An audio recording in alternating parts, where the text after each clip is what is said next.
Close your eyes and imagine. You are standing on a small wooden ship, adrift on a vast ocean where the sky and sea melt into one endless horizon. There are no bustling cities here, no steady ground beneath your feet, only the soft lap of waves against the hull, the creak of ropes straining with the wind, and the salty breeze whispering through weathered sails. A day adrift in the 14th century, it sounds almost romantic, but in truth, you might not survive to see the sunset. Hunger, thirst, sickness, and sudden storms. Life at sea was reserved only for the bravest and the luckiest. Tonight, let's drift together across ancient waters and uncover why. You wouldn't survive even a single day aboard a medieval ship. Welcome to Boring History for Sleep. Rats, rations, and the endless sea. The air is thick with dampness, heavy and clinging like a second skin you can't peel off. The wooden planks beneath your back groan softly with each tilt of the ship, their creaks blending into the endless chorus of the sea. Somewhere nearby, hidden in the shadows, water drips with a maddening, deliberate rhythm. Drip, drip, drip. It's a sound that burrows into your skull, marking time in a place where time feels like an afterthought. You wake not to sunlight but to darkness. Not because it's night, but because you're buried below deck, wedged into a narrow wooden berth that's barely wider than your shoulders. The ceiling looms just inches above your head, sagging under the weight of the deck above, and the coarse wool blanket tangled around your legs reeks of salt, weathered wood, and the faint, sour tang of mildew. Your body aches not from a single bruise or cut, but from the relentless toll of this life. Sleeping on bare, unyielding planks, living inside a swaying box of timber, rope, and briny air. Every muscle protests as you shift, every joint stiff from the damp and the cold. The ship itself seems alive, groaning with each wave that slaps its hull, an old, weary beast that's seen too many voyages. You feel the motion before you even open your eyes, the slow, ceaseless rocking that defines this world. Sometimes it's gentle, like a lullaby, cradling you in its rhythm. Other times it's violent, a sudden lurch that sends your stomach into your throat and your heart racing. This morning, or is it still night? The sway is soft, almost forgiving. You open your eyes. It's dim down here, the kind of dimness that makes shapes blur into one another. A faint sliver of pale light seeps through the gaps in the planks overhead, casting weak, trembling shadows across the hold. It barely illuminates the hunched forms of other sailors, some still asleep, others lying still, pretending to be. A cough echoes through the cramped space, a low, wet, rattling sound that bounces off the beams and lingers. It's the kind of cough that makes you wonder how long the man has left, how long any of you have in this floating prison. The air smells of sweat, damp canvas, rotting food, and tar, a stench so thick it coats your throat. After a few days at sea, you stop noticing it. It's just the smell of life now, as much a part of you as your own skin. You shift beneath the thin blanket, careful not to smack your head on the low beam above. Your fingers brush something soft and alive, a rat, its tiny body warm and twitching. It skitters into the darkness before you can react, its claws scraping faintly against the wood. You don't flinch. You don't even curse. Rats are as much a part of this ship as the crew, maybe more so. They thrive here, darting through the shadows, gnawing at the stores, fearless in a way you envy. You've seen them every night, felt their fleeting touches in the dark. They're survivors, just like you're trying to be. Above, on the main deck, heavy boots thud against the boards, the sound muffled but unmistakable. Voices rise, gruff, urgent, cutting through the haze of sleep. The hatch creaks open and a rush of cold, salty air floods the hold, sharp enough to sting your lungs. Up, up, you lazy dogs. The boatswain's voice is harsh but not cruel, edged with the weary authority of a man who shouted the same words every morning for years. You drag yourself upright, every muscle screaming in protest, every bone feeling heavier than it should. Today, you tell yourself, will be easier than yesterday. It's a lie, and you know it. It's the same lie every sailor tells himself, a small act of defiance against the grind of this life. You reach for your tunic, still damp from yesterday's spray, and pull it over your head. The rough fabric scrapes against your skin, chafing the raw patches where salt and sweat have worn you down. Your boots are stiff, crusted with salt, and your hands, calloused, nails blackened with tar, move sluggishly as you lace them up. The hold is stirring now, filled with the low grumbles and curses of men waking to another day at sea. You climb the narrow ladder to the deck, each rung creaking under your weight. The wind hits you first, cold and wet, carrying the sharp, endless scent of the ocean. It slaps your face, jolting you awake better than any shout or shove. You blink against the sting, and the world comes into focus, an expanse of dull, pewter-colored waves stretching to every horizon, unbroken, unending. No land, no birds, just the sea, rolling beneath a sky the color of faded parchment, heavy with clouds that promise rain but never deliver. The ship groans under the strain, its timbers creaking, its ropes humming with tension. The sails, thick, patched canvas, snap and billow with each gust, like the lungs of some ancient beast drawing breath. The deck is a flurry of motion. Men haul on lines, coil ropes, inspect the rigging with practiced hands. Others scrub the planks with seawater, using brooms made of tied twigs, their movements mechanical, joyless. A few sailors huddle near the rail, retching into the waves, their faces pale and drawn. Seasickness, even after weeks at sea, clings to some like a curse. The ship's bell clangs, once, twice, calling the crew to the morning muster.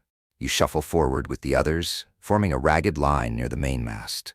The captain stands there, a tall, grim figure in a heavy coat, his face weathered like driftwood, his eyes sharp and cold as the sea itself. He speaks in a low, steady voice, issuing orders for the day. You're assigned to rope duty, checking and recoiling the lines that control the sails. It's tedious, finger-numbing work, but compared to climbing the rigging in a gale, it's a small mercy. The boatswain shoves a piece of hardtack into your hand, your breakfast. The biscuit is rock-hard, threatening to crack your teeth. You gnaw at it anyway, tasting dust, salt, and a faint, sour hint of mold. Hunger drowns out disgust, and you force it down. A moment later, a cup of water is thrust into your hands, warm from sitting in the cask, tasting of wood and algae. You drink it all, knowing there won't be another. Water is rationed, like everything else on this ship. As the morning drags on, the sun struggles to rise, a pale, tired eye peering through the clouds. You work in silence, hands moving automatically, body swaying with the ship's rhythm. The ropes are rough, fraying in places, and your fingers, already raw, sting with each tug. Above, the lookout calls from the crow's nest. Nothing in sight. It's a relief, but also a quiet disappointment. No land, no enemy ships, no storms, not yet. Just the sea, the ship, and the day stretching out like an eternity. You pause at the rail, gazing out at the vastness. The water shifts in hues of gray, green, and blue, flecked with white foam that dances on the surface. If you squint, you can almost see shapes in the waves, a serpent's coil, a giant's face, a ghostly hand reaching from the depths. The old sailors talk of spirits in the sea, whispering names, singing songs only the drowned can hear.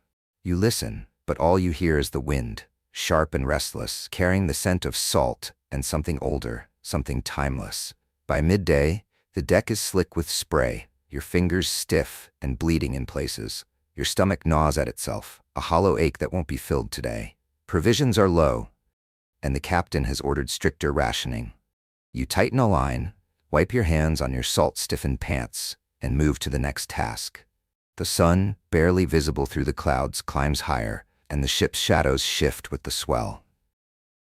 You spot the rats again, darting between barrels, their sleek bodies weaving through the chaos like they own the place. You wonder if they're better suited to this life than you are, fearless, cunning, thriving where you merely endure. The day grinds on, each task blending into the next. There's always another rope to coil, another sail to check, another bucket of seawater to sling across the deck. Time slips away, lost in the rhythm of the ship and the sea. When the sun finally sinks, painting the sky in bruised shades of purple, the boatswain calls an end to the day's work. You slump against the rail, every muscle aching, your hands raw, your throat dry as sand.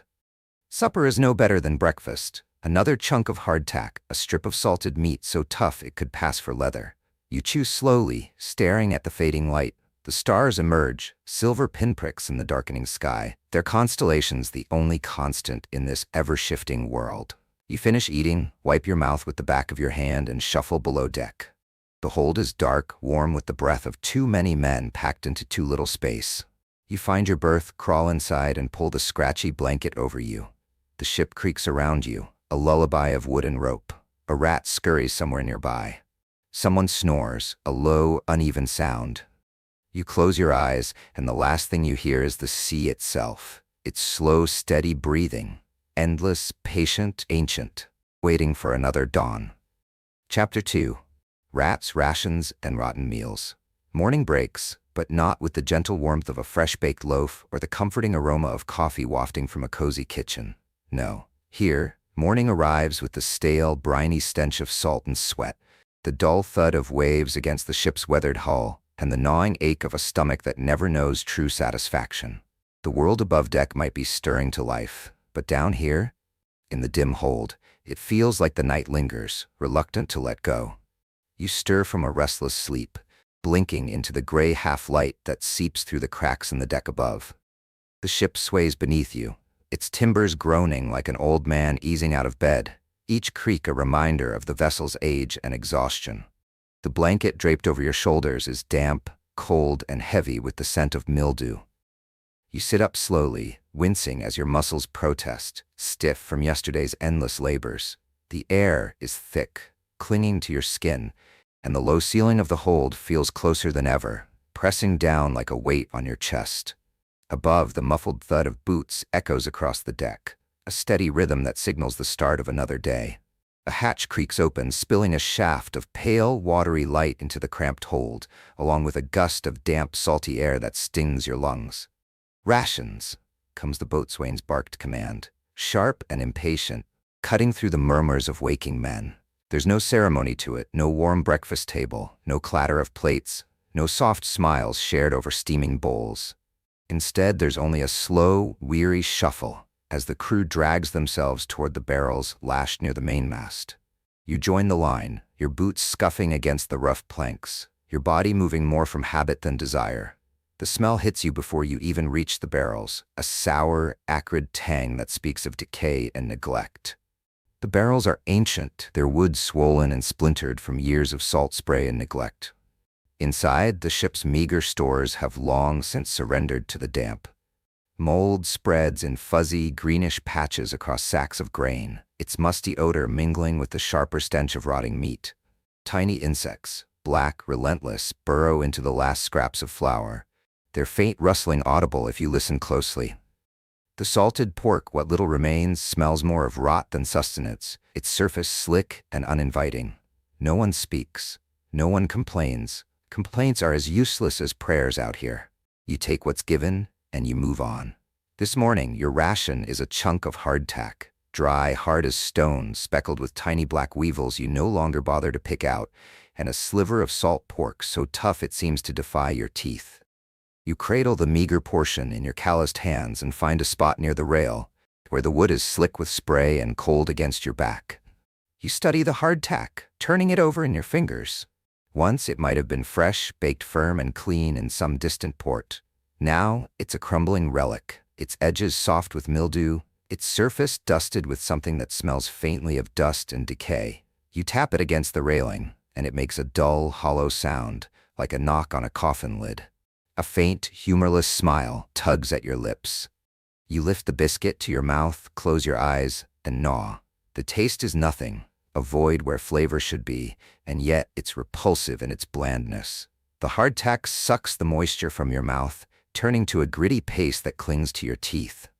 Your jaw aches from the effort, each bite a small battle. You swallow hard, feeling the coarse lump scrape its way down your throat. The salt pork is no better. Chewy, greasy, laced with sinew that resists every chew. You force it down anyway. It's food, and out here, food is survival. You wash it down with a swig of water from a communal barrel. The water is brackish, warm, and faintly sour, tinged with the woody aftertaste of the cask. It's not refreshing, but it's wet, and it hasn't killed you yet. You lean back against the rail, closing your eyes, letting the ship's gentle rocking lull you for a moment. The sun, pale and thin as watered-down broth, struggles to warm your skin through the heavy clouds. Then you hear it, a soft, insistent scratching, barely audible over the creak of ropes and the slap of waves. You open one eye, scanning the deck. There, near a coil of rope, a flicker of movement catches your attention. Small, quick, familiar. A rat. Its sleek gray body darts across the planks, low and silent, pausing to snatch a crumb of dropped biscuit in its sharp teeth. It freezes, its glittering eyes meeting yours for a fleeting moment, intelligent and unafraid. Then, with a twitch of its tail, it vanishes into a crack between the boards. You sigh, a quiet exhale that carries no surprise. The rats are everywhere. At night, their rustling fills the hold, a constant reminder of their presence as they rummage through the stores. You felt them in the dark, a fleeting brush against your foot, a delicate scrabble across your blanket. They gnaw at the grain, chew through the sacks, and even nibble at the ropes and wood. They're as much a part of this ship as the sails above or the endless water below. Some sailors curse them, others fear them, and a few, after months at sea, speak to them like old friends, their voices soft and resigned. You reach into your pocket, fishing out a crumb of hardtack, and toss it toward the crack where the rat disappeared. A silent offering. The old sailors say well-fed rats are less likely to chew through your boots while you sleep. You're not sure if it's true, but it's a small ritual, a way to coexist with the ship's smallest crew. Around you, the ship comes fully awake. Men climb the rigging, their hands deft as they adjust sails that sag in the sluggish breeze. Buckets clatter as others swab the deck with seawater, scrubbing away the grime of yesterday's labor. You rise, joining the silent, weathered men who work with mechanical precision. The tasks are simple, mindless: scrub, haul, knot, coil. Your body knows the motions, freeing your mind to wander. You think of home, a place that feels more like a dream with each passing day. The smell of baking bread, the crackle of a fire in the hearth, the sound of laughter from voices you're afraid you're forgetting. The memories are sharp, bittersweet, like vigilant as you scrub harder, trying to push them away.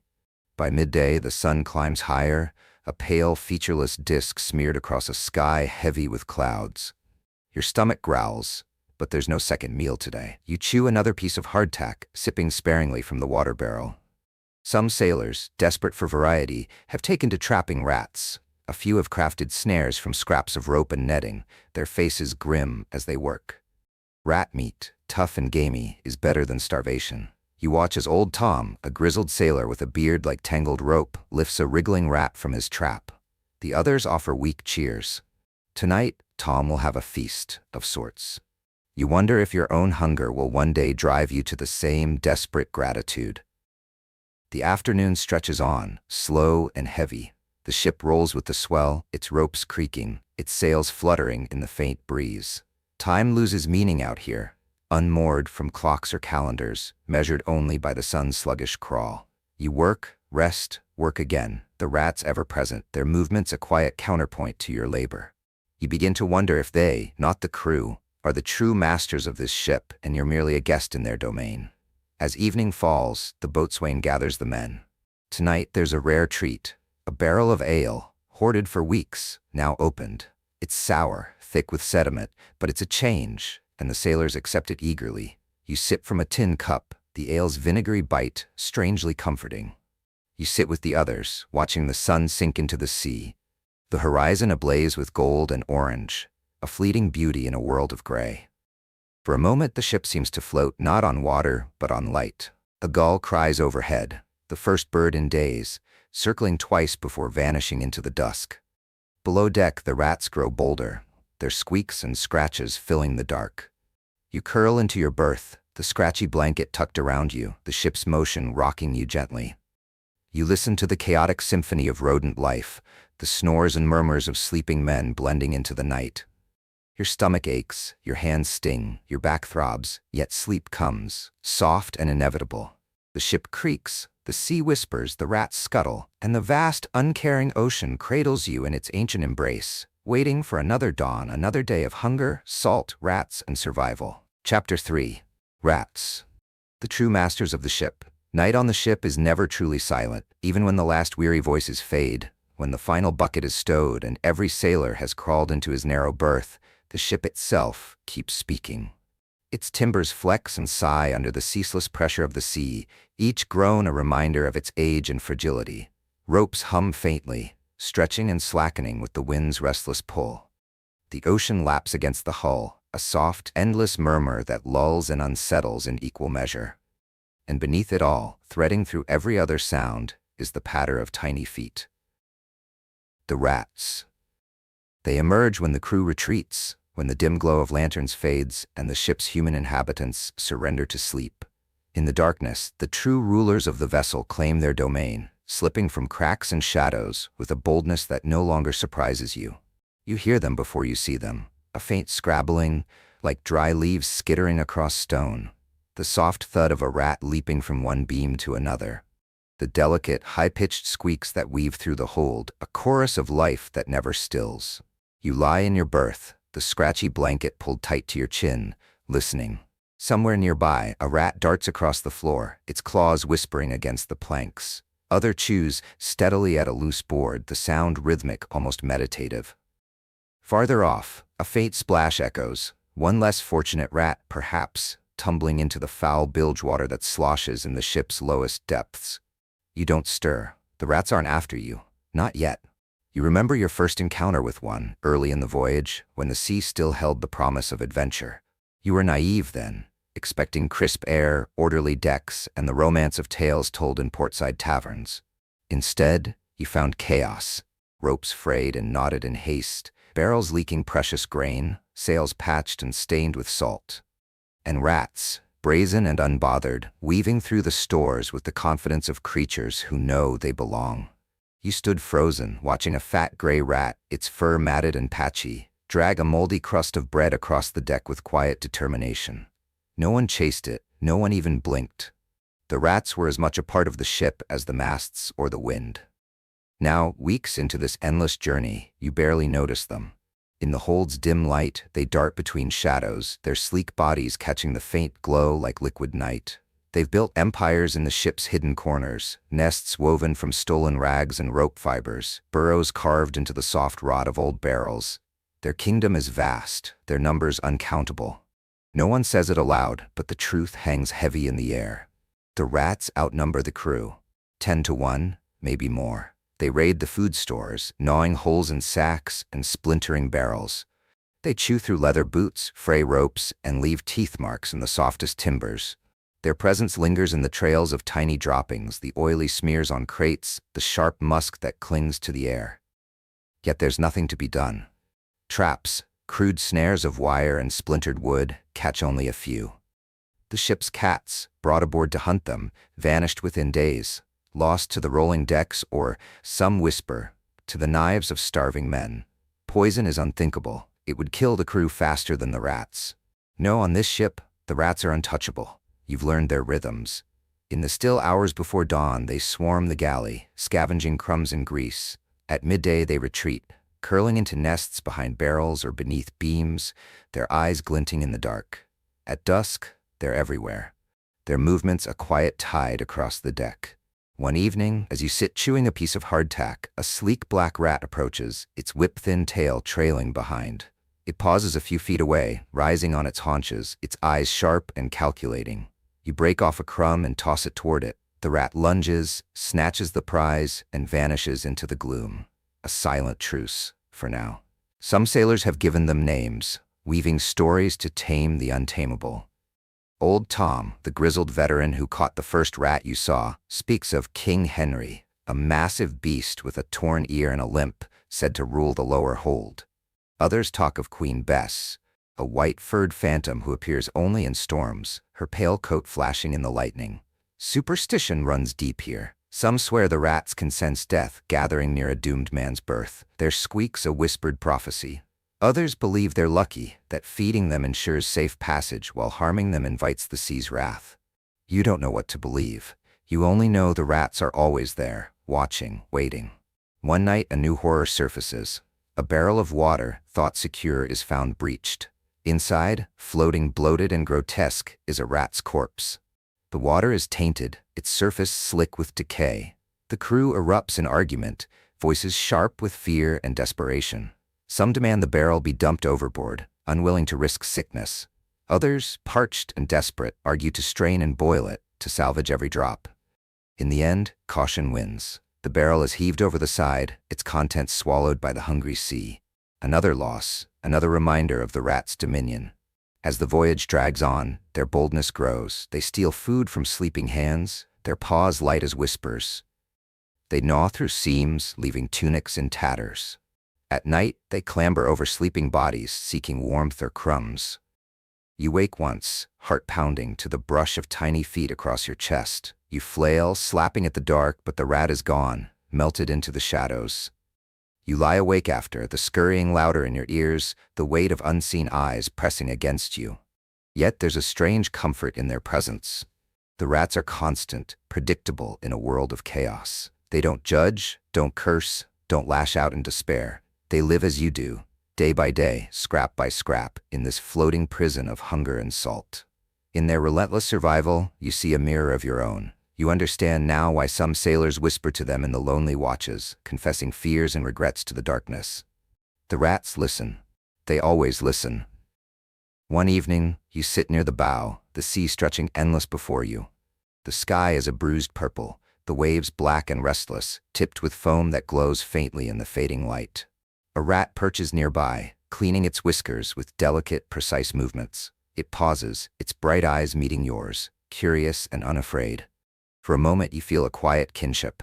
You're both adrift, clinging to life on an uncaring sea, surviving in a world that offers no mercy. You toss it a crumb of your supper, a meager offering. It seizes the gift and vanishes, a shadow among shadows. You lean back against the rail, a faint, weary smile tugging at your lips. The ship creaks beneath you, its voice blending with the sea's soft murmur. Overhead, stars emerge, cold and distant, their ancient patterns unchanged by the struggles below. The rats, the ship's true masters, continue their quiet reign, their feet pattering through the dark, their squeaks threading through the night. You close your eyes, the ache of hunger a familiar companion, the sting of rope burns a dull throb in your hands. The ship rocks gently, cradling you in its worn embrace. You think of the rats, their ceaseless hustle, their unyielding will to endure. They are survivors, just as you must be. The thought is both humbling and strangely fortifying, a reminder that life, even here, persists in the smallest, most stubborn forms. The sea whispers on, vast and eternal, its voice a lullaby and a warning. The rats scurry, their empire unchallenged. And you, one small soul among many, drift toward sleep, carried by the ship, the sea, and the quiet, relentless pulse of survival. Chapter 4. Endless labor, ropes, sails, and sore hands. Morning comes again, not with the gentle trill of birds or sunlight spilling through open windows, but with the harsh bark of the boatswain's voice cutting through the hold's damp gloom. The ship rocks softly beneath you, its timbers groaning like a weary soul rousing from sleep. Somewhere, a rat's claws skitter across the planks. Somewhere else, a man coughs. A deep, wet rattle that seems woven into the fabric of this life. A sound born of too many weeks breathing salt-soaked air and mildew. You sit up slowly, every muscle stiff, every joint aching as if pressed by invisible weights. Your hands throb, the skin on your palms raw and cracked from the endless dance of rope and sea. You flex your fingers, wincing at the sharp tug of half-healed blisters, the tender spots where salt has worked its way into your flesh. Today, like every day, will be a day of labor. A day of ropes that bite, sails that strain, and hands that never fully heal.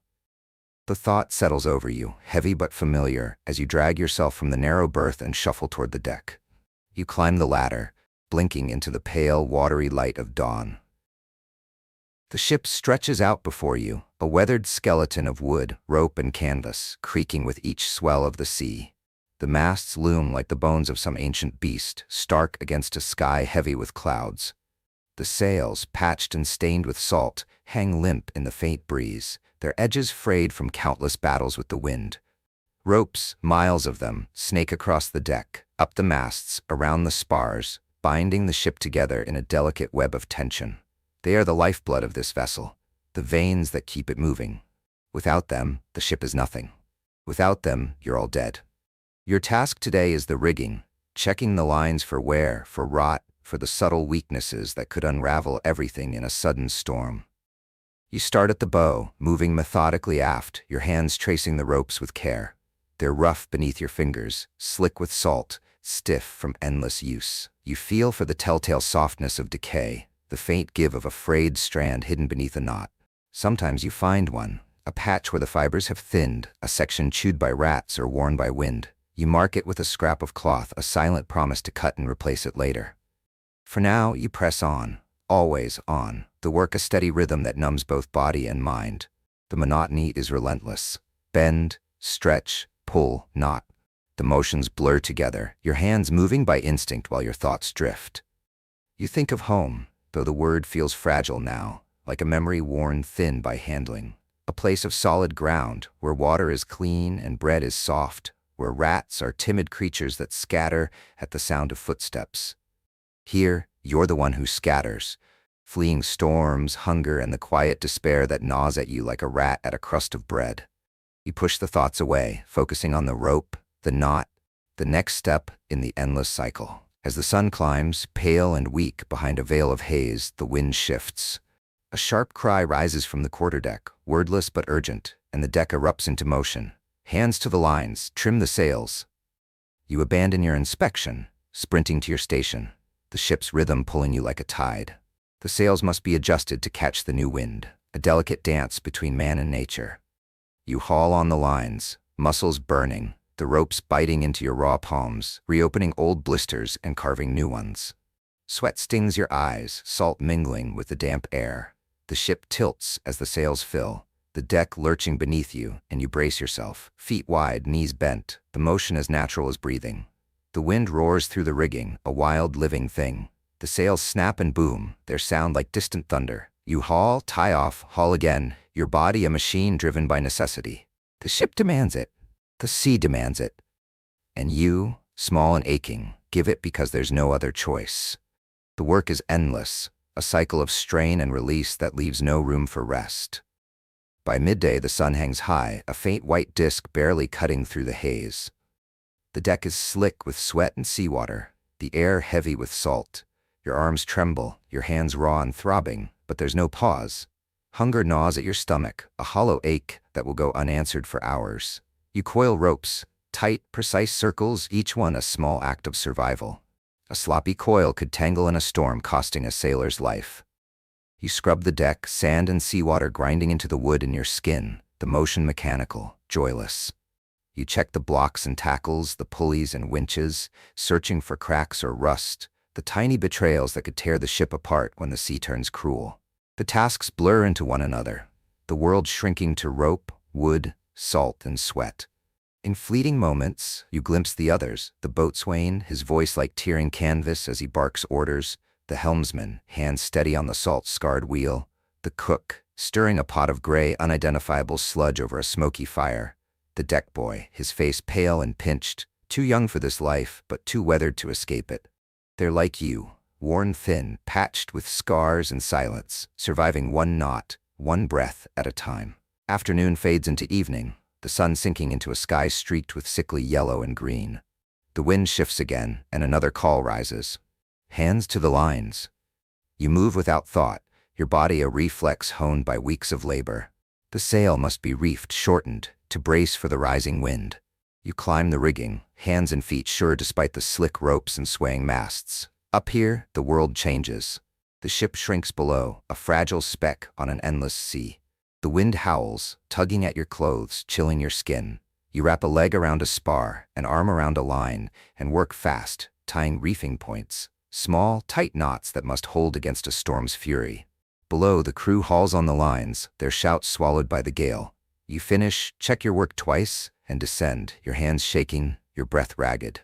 No one speaks. The task is done, for now. Supper is brief, a chunk of hardtack, a strip of salt meat so tough it fights your teeth.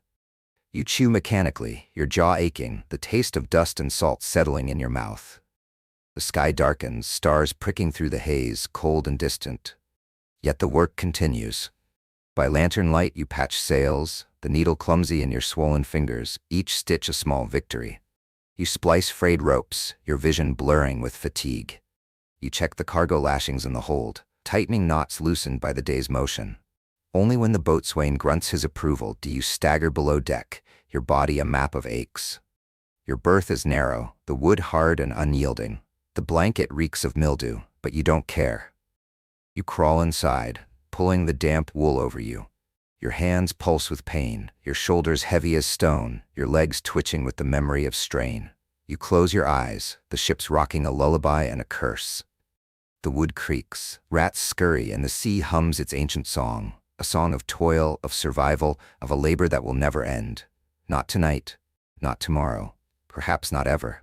And yet, in the quiet drift toward sleep, you feel the faint, stubborn pulse of your own endurance, carrying you forward, one sore hand at a time. Chapter 4: Endless Labor, Ropes, Sails, and Sore Hands. Morning arrives, but it's not the kind of morning that greets you with birdsong or sunlight spilling through open shutters. Instead, it comes with the boatswain's harsh shout echoing through the hold, sharp enough to jolt you from a shallow, restless sleep. The ship sways beneath you, its timbers groaning like an old man stirring from a long night. Somewhere in the shadows, a rat's claws skitter across the planks, a faint but familiar sound. Somewhere else, a sailor coughs, a deep, wet rattle that's become as much a part of this life as the salt in the air. You sit up slowly, your body protesting with every movement. Your muscles are stiff, your joints ache, and your hands, raw and cracked from days of gripping rope, throb with a dull, persistent pain. You flex your fingers, wincing as the motion tugs at half-healed blisters, the skin red and tender where salt and friction have worn it thin. Today will be like every other day, a day of labor that stretches from dawn to dusk, a day of ropes that bite, sails that strain, and hands that never fully mend. The thought settles over you, heavy but unsurprising, as you drag yourself from the narrow berth. The blanket, damp and sour with mildew, slips from your shoulders, and you shuffle toward the ladder, the cold wood chilling your bare feet. You climb to the deck, blinking against the pale, watery light of dawn. The ship unfolds before you, a weathered framework of wood, rope, and canvas, creaking with each rise and fall of the sea. The masts tower overhead, stark and skeletal against a sky heavy with low gray clouds. The sails, patched and faded, hang limp in the faint breeze, their edges frayed from countless storms. Ropes, miles of them it seems, crisscross the deck, snake up the masts and loop around the spars, binding the ship together in a fragile web of tension and trust. They are the pulse of this vessel, the threads that keep it alive. Without them, the ship is adrift, helpless. Without them, you're all lost. Your task today is the rigging, inspecting the lines for wear, for rot, for the subtle flaws that could spell disaster in a sudden squall. You start at the bow, moving aft with slow, deliberate steps, your hands tracing each rope with care.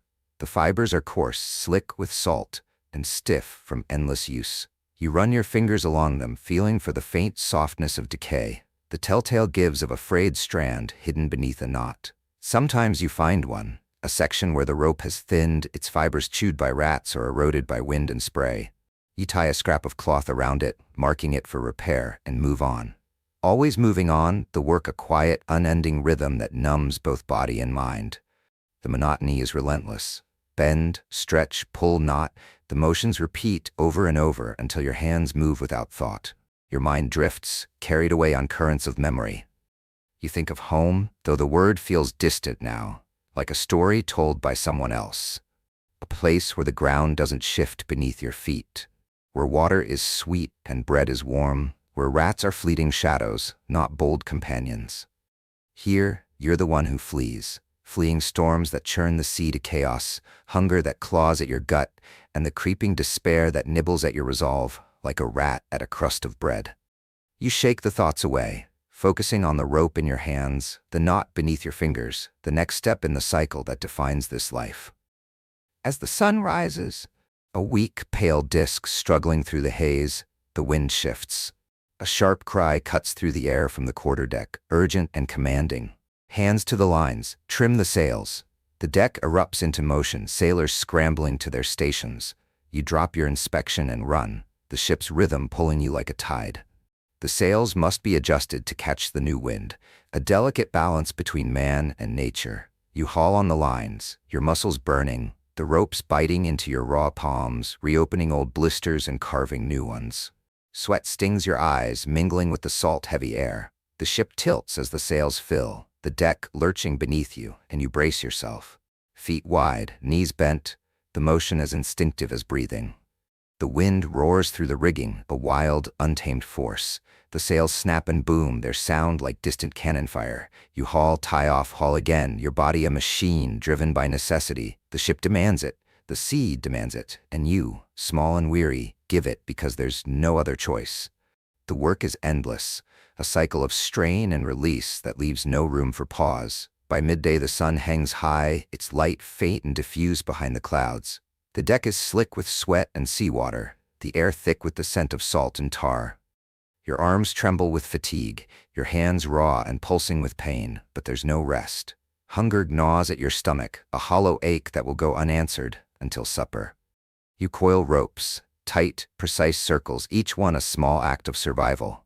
A tangled line could mean death in a storm, tripping a sailor or jamming a sail. You scrub the deck, sand and seawater grinding into the wood and your skin, the motion mechanical, almost meditative. You inspect the blocks and tackles, the pulleys and winches, searching for cracks or rust, the tiny flaws that could unravel the ship when the sea turns cruel. The tasks blur together, the world narrowing to rope, wood, salt, and sweat. In fleeting moments, you glimpse the others. The boatswain, his voice rough as splintered timber as he barks orders. The helmsman, hands steady on the salt-scarred wheel, his eyes fixed on the horizon. The cook, stirring a pot of gray, unidentifiable sludge over a smoky fire. The deck boy, his face pale and drawn, too young for this life but too hardened to turn back. They're lying thin, patched with scars and silence, surviving one task, one breath at a time. Afternoon drags into evening, the sun sinking into a sky streaked with sickly yellow and green. The wind shifts again, and another call rises. Hands to the lines.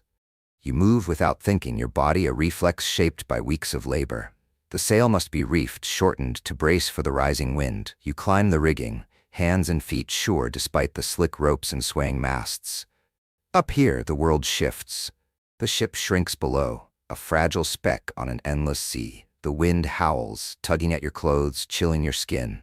You wrap a leg around a spar, an arm around a line, and work quickly, tying reefing points, small, tight knots that must hold against a storm's fury.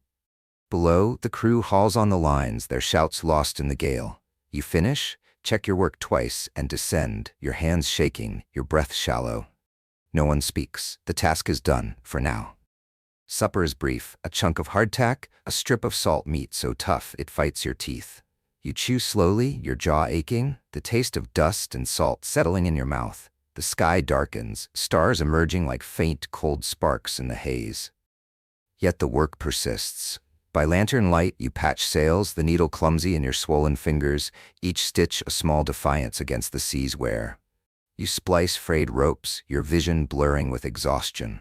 You check the cargo lashings in the hold, tightening knots loosened by the day's motion.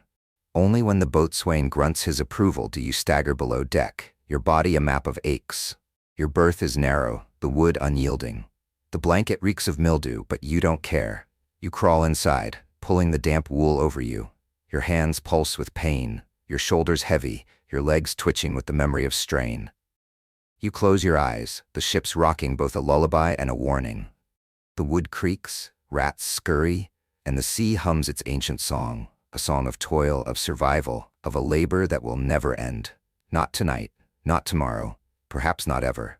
Yet, in the quiet drift towards sleep, you feel the faint, stubborn pulse of your own resilience, carrying you forward, one sore hand at a time. Chapter 6. Illness and Silent Death. The open sea is a realm of countless perils. Storms descend with howling winds that shred sails and splinter masts like brittle twigs. Waves rise like mountains, their crests curling with the power to swallow ships whole.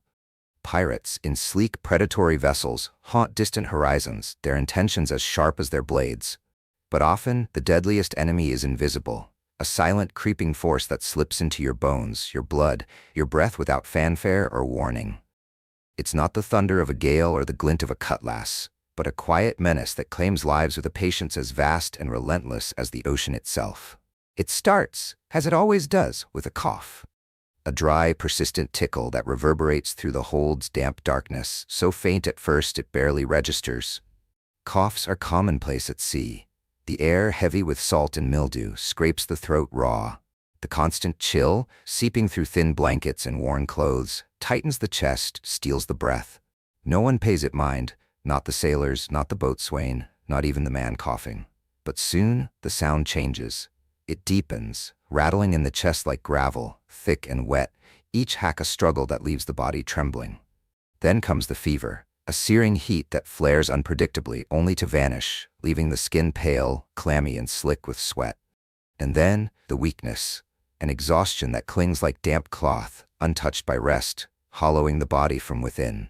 You see it first in the older men, their faces carved by years of wind and hardship. Old Tom, who once darted up the rigging with a cat's grace, now shuffles across the deck, his hands shaking as he fumbles with a coil of rope. Big Walter, whose booming laugh once echoed like a drum, speaks in hoarse, labored whispers, his eyes sunken, his broad frame stooped as if crushed by an unseen weight. They lean against the railings, heads bowed, their bodies betraying them in ways no storm ever could. You watch them, young and still strong, your heart heavy with a question you try to bury. When will it be my turn? No one leaves this ship untouched. Not in this floating prison of salt-soaked wood and endless toil. In the world you left behind, a world of warm hearths, clean water, and hospitals with gleaming corridors, sickness was a foe to be fought with medicine, rest, and care.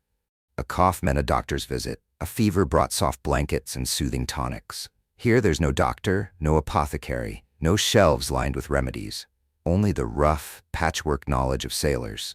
Boil water if there's fuel to spare. Wrap the sick in whatever blankets remain. Pray the fever breaks. Most don't recover. The sea offers no mercy, and the ship grants no reprieve. At first, they try to conceal it. Pride and survival demand it. No sailor wants to be marked as weak, to be sidelined when work is assigned or rations are distributed. They clench their jaws against the cough, force their trembling limbs to haul ropes, their fevered eyes fixed on the task. But the ship is a small world, and sickness finds no hiding place. The signs soon betray them. Cheeks hollowed to shadows, eyes glassy and distant, lips cracked and bleeding from thirst and heat.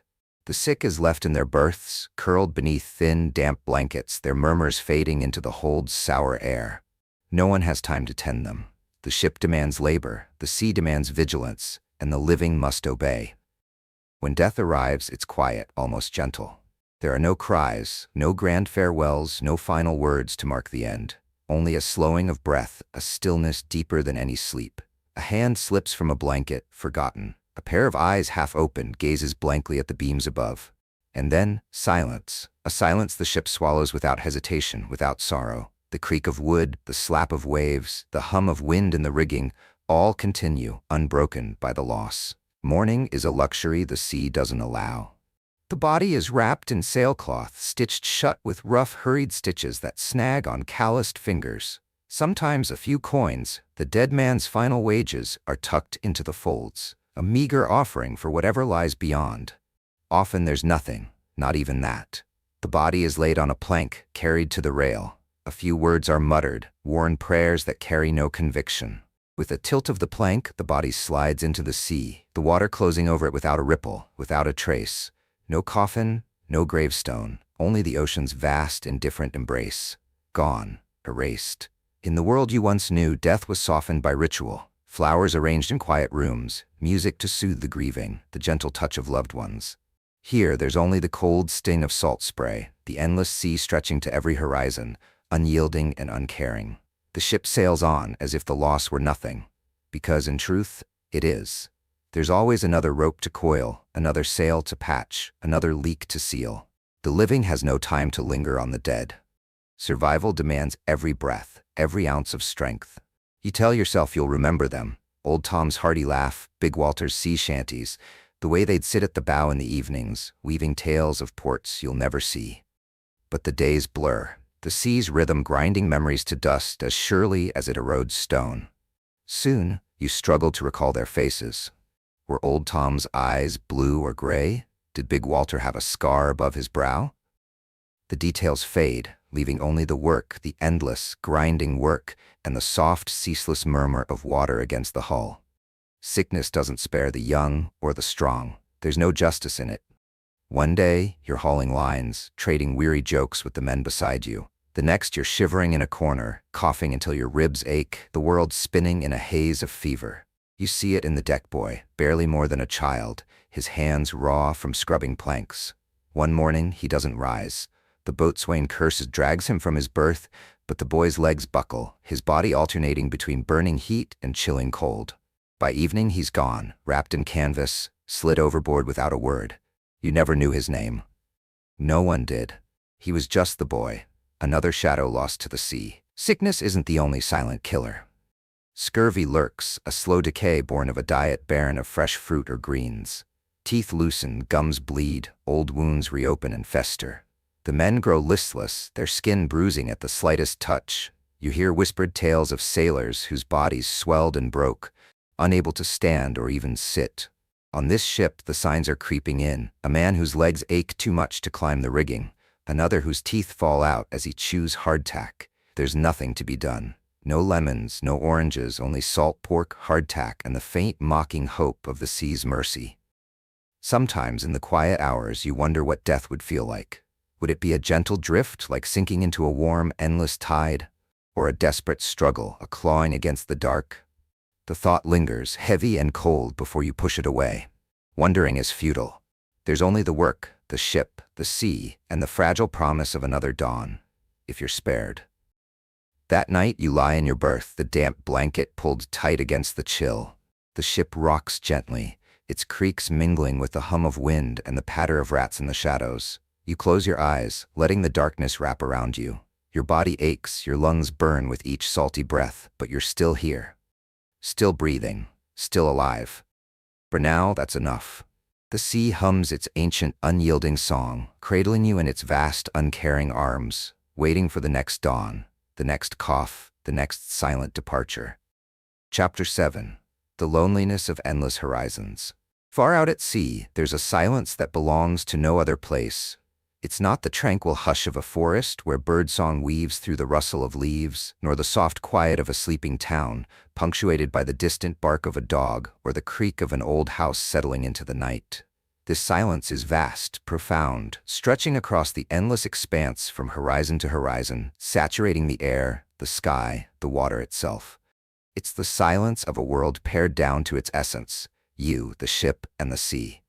It seeps into your bones, nestles in your chest, and lingers like a shadow, a presence as constant and unyielding as the waves that carry you. The storm has passed, leaving the sea in a rare state of calm, a fleeting gentleness that feels almost like a gift.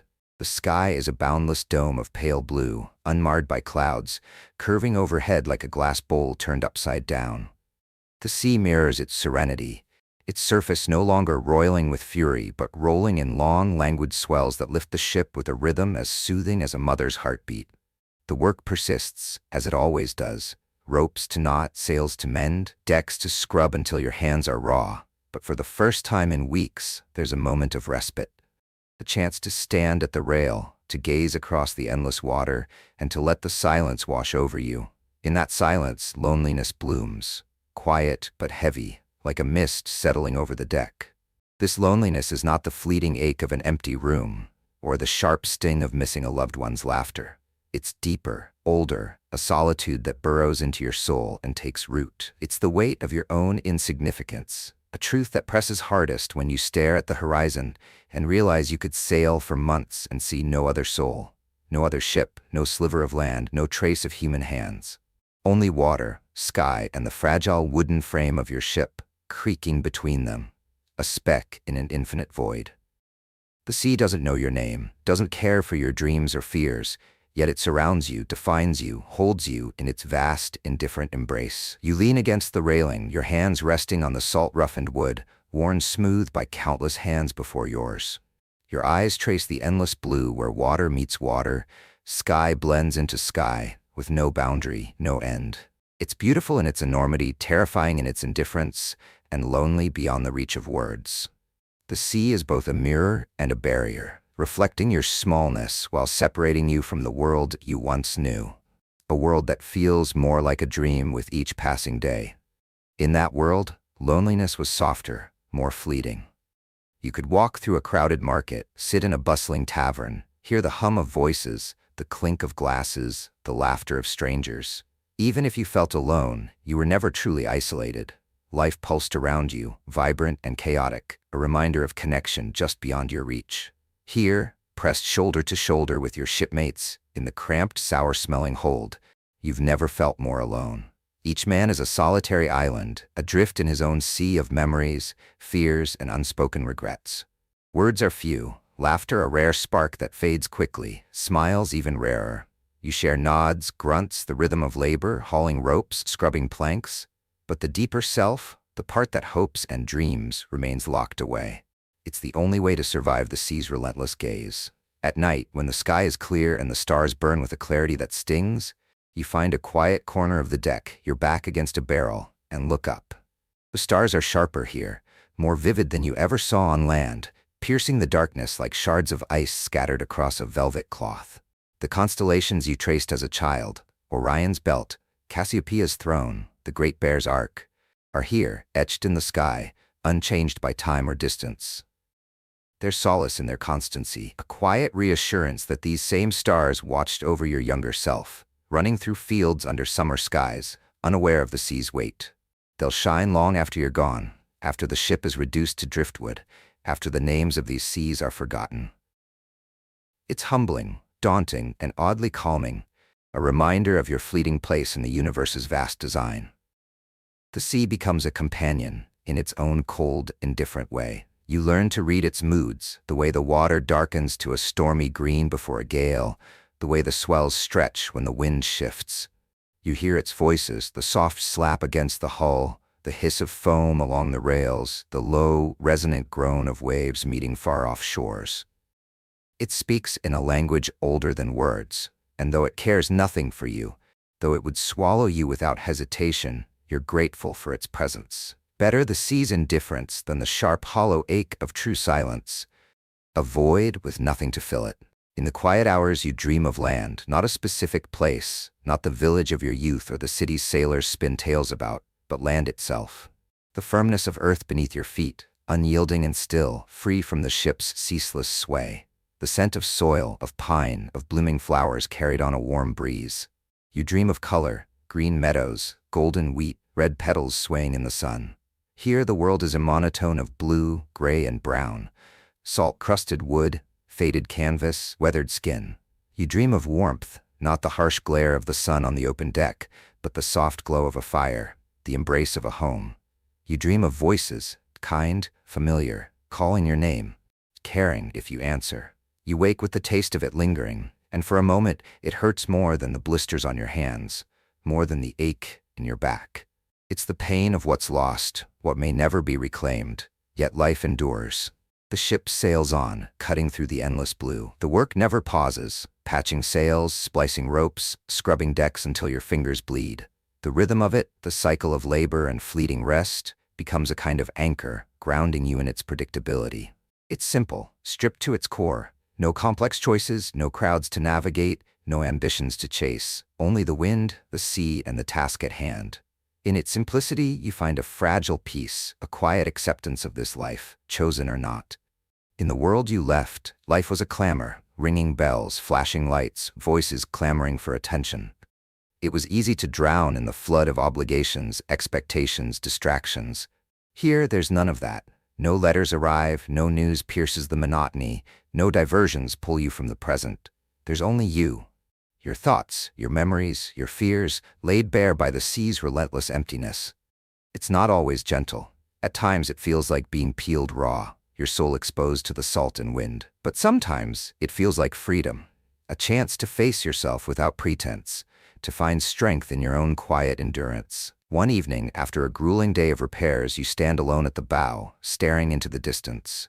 The sun is setting, a glowing orb sinking into the darkening sea, painting the water with a shimmering path of gold that stretches toward the horizon. Endless, unattainable.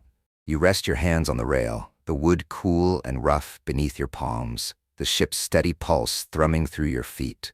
For the first time in weeks, the loneliness softens, not gone but gentler, less sharp. The sea is vast, the sky vaster still, but so is your spirit, your stubborn will to carry on. You are small, a single soul on a frail ship, adrift in an ocean that knows nothing of your existence. But you are also resilient, alive, breathing. For tonight, that's enough. You close your eyes, the sea's endless song humming in your ears, the stars blinking into existence above. The ship sails on, carrying you into another night, another day, another breath in the slow, lonely rhythm of life at sea. Beautiful, terrible, endless. Chapter 8: Harsh Rules and Quiet Punishments. Out at sea, there are no neighbors to call for help, no magistrates to plead your case, no courts to weigh justice with measured words. There are no second chances, no room for error. There's only the ship, a fragile, creaking world of wood and rope adrift on an endless, unforgiving ocean, and the men who sail her. To survive, the ship demands rules, clear and absolute, etched not in ink, but in the very grain of its timbers, in the salt that crusts its decks, in the silence that binds its crew. These rules are enforced not with gentle warnings or patient counsel, but with punishments that are swift, harsh, and silent. The sea offers no mercy, and neither does the ship. You learn the rules quickly, not through kind instruction or a guiding hand, but through watching, listening, and feeling the quiet, electric fear that ripples through the crew when a boundary is crossed. It's a fear that moves like fog, curling through the hold, tightening throats, and stilling tongues. There are official rules, of course, scrawled on a weathered sheet of parchment nailed to a beam near the captain's quarters. Obey orders without delay, respect the chain of command, keep your station clean and tools ready, no theft, no fighting, no desertion. The words are stark, cold, and unyielding, a contract written in sweat and enforced by consequence. But it's the unwritten rules, the ones never spoken aloud, that shape your life more profoundly. You learn that silence is safer than speech. The sea is loud, wind howling through the rigging, waves crashing against the hull, timbers groaning under strain. But among the men, silence reigns. Questions draw hard stares, arguments court danger, and excuses are a death sentence. A careless word, spoken at the wrong moment, can land you in irons, chained in the hold's damp shadows, or worse, facing the lash or the sea itself. You learn that your possessions must fit into a single tattered bag, and even that may not remain yours. Nothing is private here, nothing truly secure. A man's berth, his blanket, his tin cup, all are fair game if he lowers his guard, even for a moment, and you learn that loyalty is a currency more precious than gold. To the captain, the boatswain, the man hauling ropes beside you. Loyalty keeps you alive. Disloyalty is a debt paid in pain. When a rule is broken, there's no trial, no debate over guilt or innocence. The boatswain sees, his eyes sharp as a hawk's, the captain decides, his word as final as the sea's judgment, and the punishment falls, simple, swift, and unyielding. Sometimes it's a flogging. The offender is dragged to the mainmast, his shirt torn away, his wrists bound to the weathered wood. The cat o' nine tails, a whip of knotted cords, is fetched from its shadowed locker below deck. It's rarely used, not because discipline is lax, but because its memory lingers like a scar in the minds of those who hear the first wet crack against flesh. The man is tied. The first blow lands. A gasp, a grunt, rarely a scream, for pride is one of the few possessions a sailor keeps. The whip bites deep, raising welts that bleed and weeps salt. 5 lashes, 10, 20 for the gravest offenses. When it's over, the man is cut down, his back a ruin of torn flesh, and left to heal as best he can in the damp, salty air. No one speaks of it. No one offers comfort. It's simply done, and the ship sails on. Other punishments are subtler but no less brutal. A man who snaps at an officer might be assigned the filthiest tasks, wading through the bilge's rancid water, scraping barnacles from the hull's slimy underside, emptying the reeking privy buckets that turn even the strongest stomachs. A thief might have his ration halved, forced to labor through endless hours with a growling, hollow gut. Worse, he might face hazing from his fellows, a quiet, cruel exclusion that leaves him invisible, friendless, a ghost among the living. On a ship surrounded by endless water, to be alone is a punishment sharper than any whip, a sentence that cuts deeper than flesh, leaving wounds that don't bleed, but linger all the same. You witness your first flogging 3 weeks into the voyage. A young sailor, barely more than a boy, with sun-bleached hair and a reckless grin, is caught sleeping through his watch. It's a small mistake, human and forgivable in another world, but at sea, mistakes are deadly. A sleeping lookout could miss a reef, a squall, an enemy ship, dooming everyone aboard. The captain, in his stern way, is merciful, 10 lashes, not 20. But each strike echoes like a thunderclap across the deck, the sound mingling with the sea's ceaseless murmur. You don't look away. No one does. You watch the boy's shoulders shudder, the blood trickle down his back in dark, glistening rivulets, his grin erased by pain. He stumbles away afterward, his steps heavy, his eyes hollow, a shadow of the boy he was. You don't speak to him that day or the next. Some wounds are too raw for words, too heavy for the fragile bonds of this crew. In the world you left behind, justice was a slower, softer thing. There were laws, trials, juries, and advocates to argue your case in rooms warmed by firelight. Here, justice is immediate, brutal, and absolute. Yet, in its stark simplicity, it's strangely fair.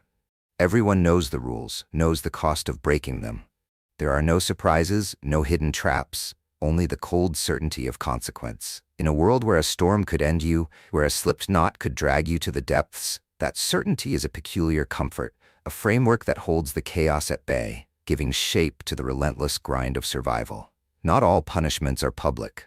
Sometimes a man simply vanishes, gone in the night, gone between one watch and the next. Overboard, they say, an accident in the dark, slippery chaos of the deck, or perhaps not.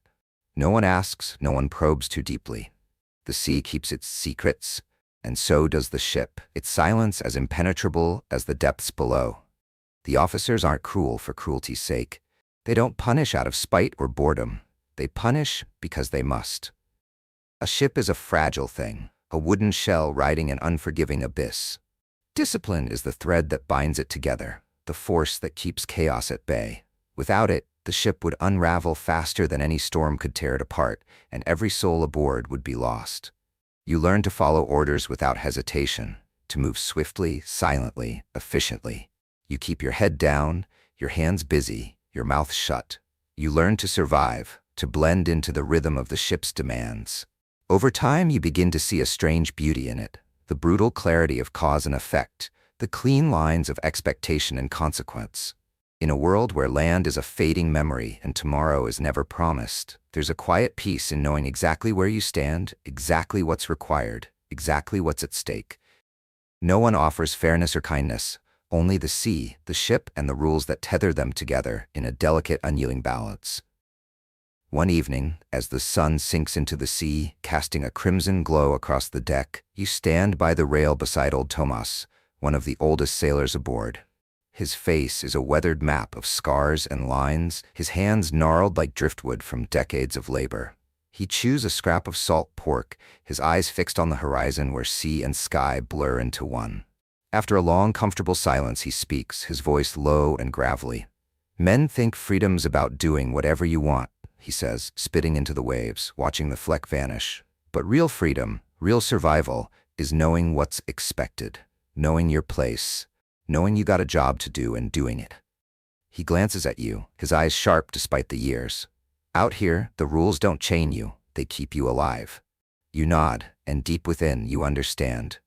That night, as you curl into your berth, the ship rocking gently beneath you, a strange peace settles over you. Not the peace of safety or comfort, but the peace of belonging to something larger, a way of life carved into the wood, rope, and salt of the ship.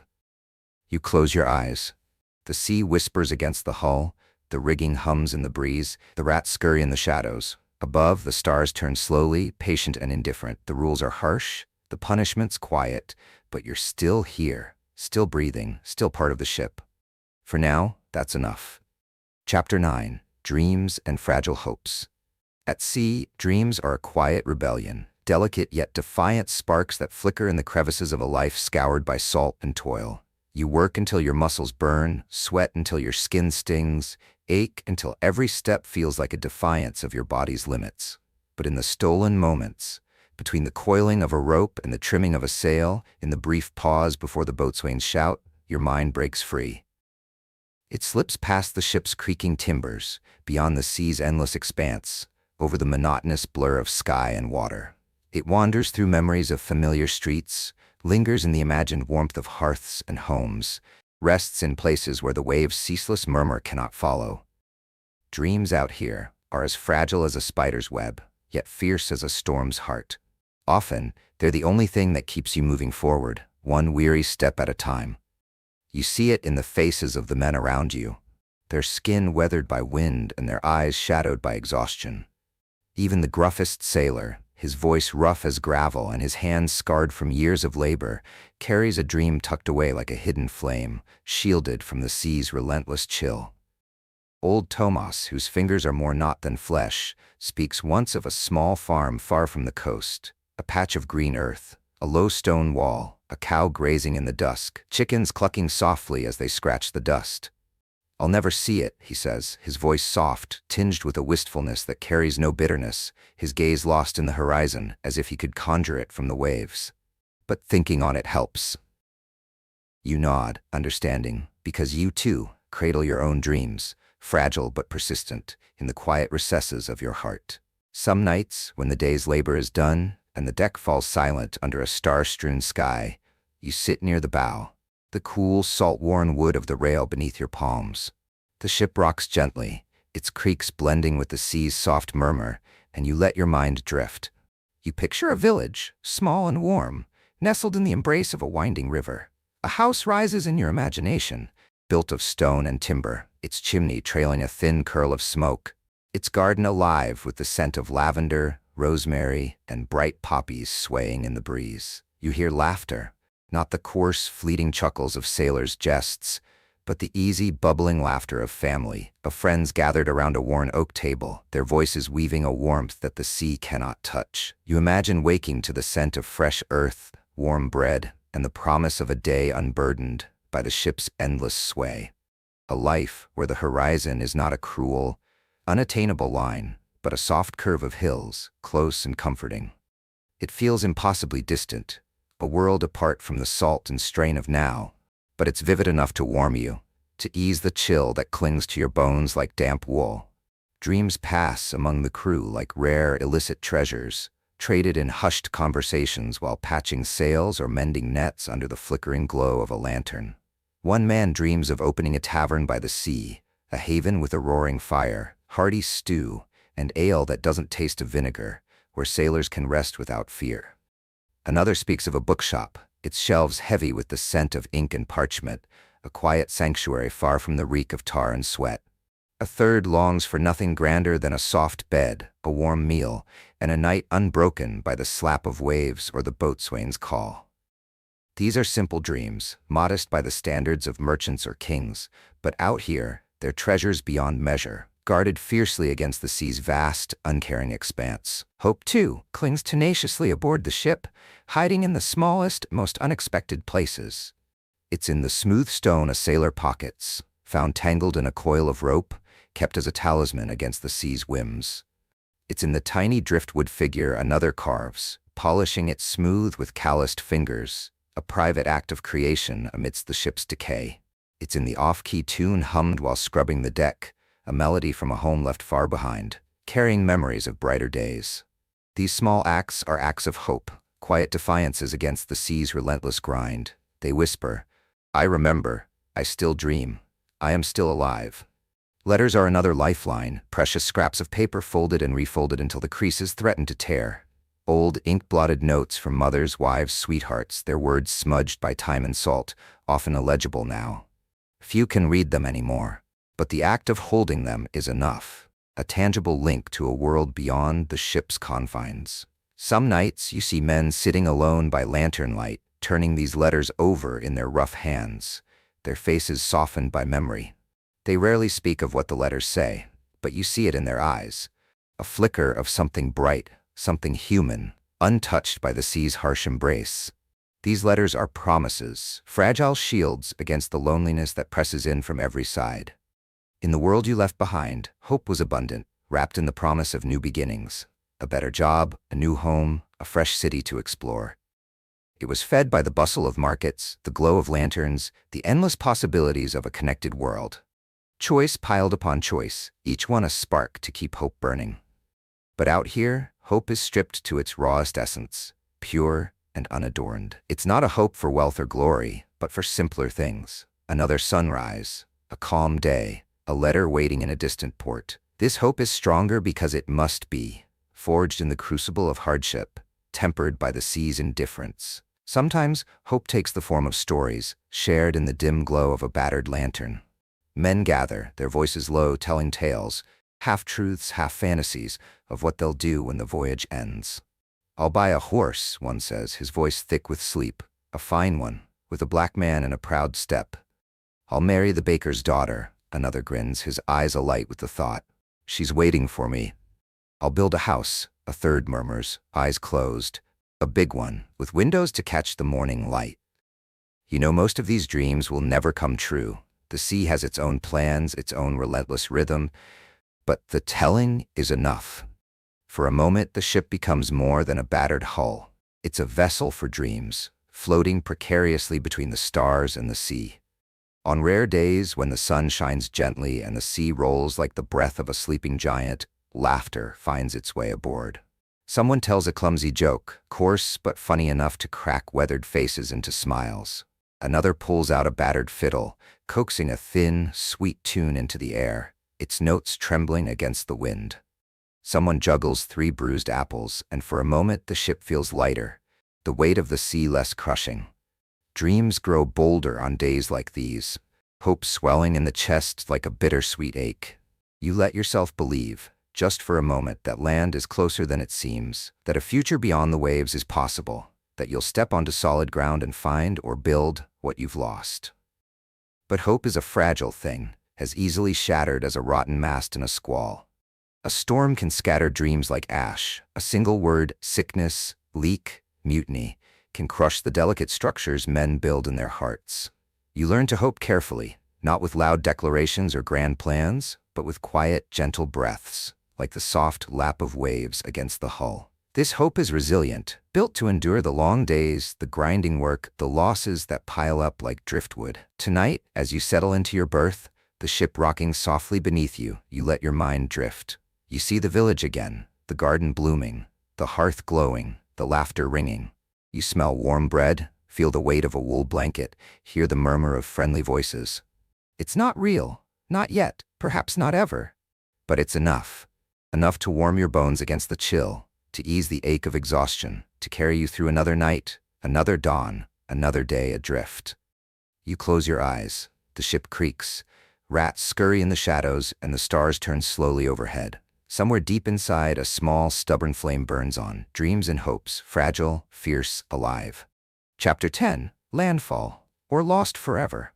At sea, time loses its edges, dissolving into a haze where days bleed into one another. The rhythm of sunrise and sunset, the slow wheel of stars overhead, the endless expanse of water, they merge into a single unbroken thread, a tapestry of survival woven from routine.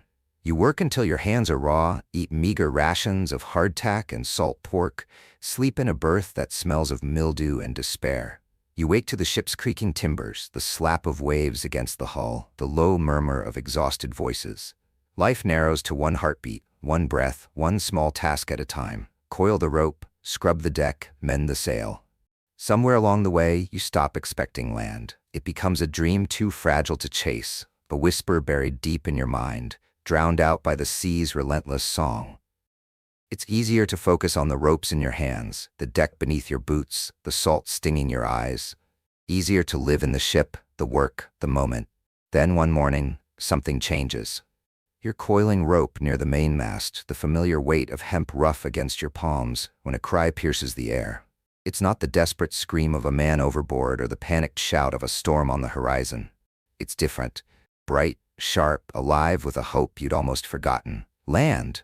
The voice, half believing, half disbelieving, cuts through the fog of routine that cloaks the deck. Land ho! You straighten, the rope slipping from your hands, your heart pounding like a drum in your chest. The crew surges to the rails, men climbing the rigging, shading their eyes against the rising sun's golden glare. You shove your way to a clear spot, squinting into the light, your breath catching in your throat. At first you see only water, endless, glittering water, stretching to the edge of the world. Doubt creeps in, cold and familiar. Then, there, a smudge on the horizon, a darker shade of blue against the sky. Tiny, distant, uncertain but unmistakable. Land. After weeks, months, and eternity adrift, it's real. The word echoes in your mind, heavy with meaning. Land.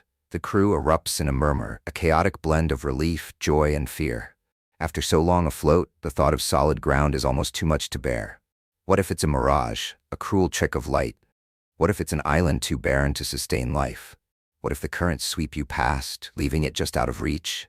You don't dare hope too loudly, not yet, but you feel it, a trembling, aching thread of longing tugging at your core. Land, home, or something close enough to dream of. The ship turns toward the distant mark, sails straining against a freshening wind. The captain stands at the helm, his hands steady on the salt-scarred wheel, his face a mask of stone carved by years of command. Orders ring out, sharp and urgent. Sails trimmed, ropes hauled, the deck buzzing with a nervous energy that's half excitement, half terror. Land is salvation, a chance to refill empty barrels, to eat something that doesn't taste of mold, to feel earth beneath your feet. But land is also risk, hidden reefs lurking beneath the waves, treacherous currents that could smash the ship against rocks, hostile shores where danger waits in silence. The sea is a known danger, one you've learned to navigate, to endure. Land is an unknown, and out here, the unknown can be as deadly as any storm. As the hours crawl by, the shape on the horizon grows clearer, no longer a vague smudge but a tangible presence. It's not a mirage, not a dream, but a real island, green and rugged, its edges fringed with white where waves crash against the shore. You can make out the dark silhouettes of trees, their leaves shimmering in the sunlight, and the fleeting arcs of birds wheeling overhead. The air carries a faint promise of earth, of grass, of life beyond salt and water. The ship slows as it nears the shallows, navigating with care, the crew's movements precise but tense. The anchor drops with a heavy splash, the sails are furled, and the ship settles, rocking gently in place. For now, the long voyage pauses. Whispers ripple among the officers, sharp, cautious exchanges, their eyes flicking toward the crew. Do they risk landing? Is there fresh water, food, shelter? Is it safe? No one knows. The charts, if they ever existed, are silent, offering no guidance. But the ship's supplies are dwindling. Water barrels nearly dry, food stores riddled with weevils, the men hollowed out by months of hunger and hardship. There's no real choice. A landing party is assembled. Strong men, steady men, their faces set with determination and dread. You're among them, your hands trembling as you gather your gear. It's not fear, not entirely, but hope. Sharp, sweet, terrifying hope that threatens to overwhelm you. You climb into the longboat with the others, the oars creaking in their locks, the boat dipping and swaying beneath you. The ship recedes behind you, a battered silhouette against the endless sky, its masts stark like the bones of some ancient beast. The island grows larger, its details sharpening with every stroke of the oars. The smell of it is real now, damp earth, green leaves, a rich, loamy scent that cuts through the salt in your lungs. You beach the boat on a narrow strip of sand, dragging it beyond the waves' reach, and step onto the shore. Solid ground. After so long at sea, it feels alien, too still, too firm. You sway, your legs conditioned to the ship's constant motion, then kneel, pressing your palms into the warm sand. The reality of it sinks in, grain by grain. You are here. You are alive. The island is wild, a tangle of life that feels almost overwhelming after the sea's barren expanse. Trees twist skyward, their branches heavy with leaves, bright flowers bursting in vivid reds and yellows. Unseen birds shriek and chatter, their calls a stark contrast to the sea's monotone song. The landing party fans out, weapons drawn, nerves taut as bowstrings. You search for water, the most precious treasure of all.